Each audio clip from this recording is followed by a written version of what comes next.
Hello and welcome to 6 Minute English. I'm Rob. And I'm Neil. Hello. Hi there, Neil. Now, hardly a day goes by without hearing someone talking about some aspect of our bodies. Do you know what I mean, Neil? Yes, Rob.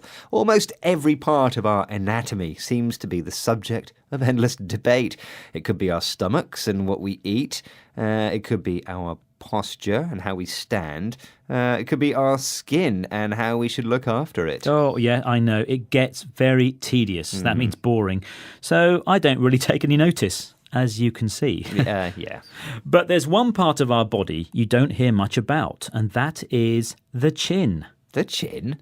You mean the small bit of bone under the mouth? It's not the most interesting part, is it, Rob? I mean, it doesn't do anything, does it? I must admit, I've never even thought about it. What's it for, anyway? Well, some people think it's very useful for folding up large sheets and towels. You know, you hold one end under your chin like that with it. Come on now, Rob. You're not being serious. Of course not. But seriously, the more you think about it, the more interesting the chin becomes. You've still got to convince me, Rob. A chin is just a chin. That's all there is to it. Not so fast, Neil. The chin may turn out to be a more important part of the body than you think. But before we get into that, let's turn to the quiz. Chin up, Neil. A good phrase. It means stay positive and optimistic. OK, well, how optimistic are you about getting this question right? How long ago do you think humans developed chins? Was it A, 150,000 years ago, B, 2 million years ago, or C, 5 million years ago? I have no idea. They all sound far-fetched to me. Far-fetched means something is difficult to believe. But I think I'll go for 2 million years ago. B, OK. Well, we'll find out if you're right or wrong later on. But the first thing to say is that humans are the only animals to have developed a chin. Let's listen to Dr. James Pampush from the University of Florida. What word does he use to mean it sticks out? Humans are the only animal to have a chin. And by that I mean you have this bony projection underneath your teeth that sticks out past your teeth on the lower portion of your jaw. And it's such an unusual feature that in a way it sort of helps define what it means to be human.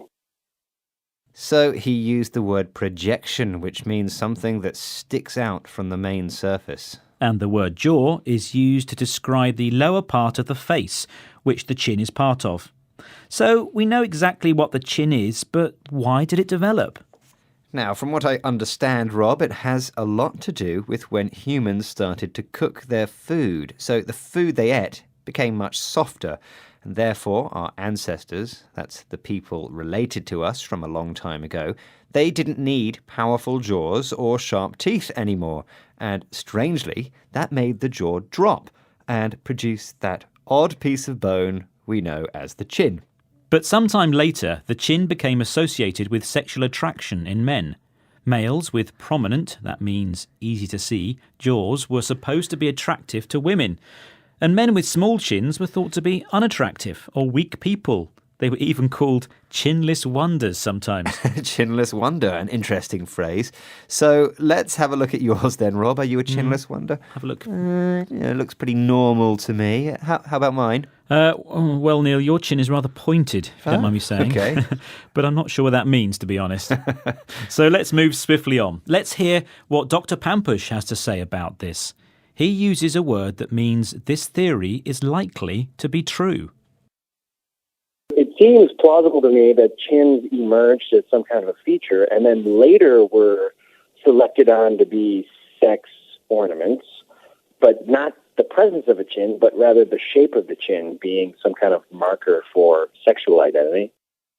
The word he used was plausible, meaning something that is acceptable or believable. The word chin has also given us some interesting expressions.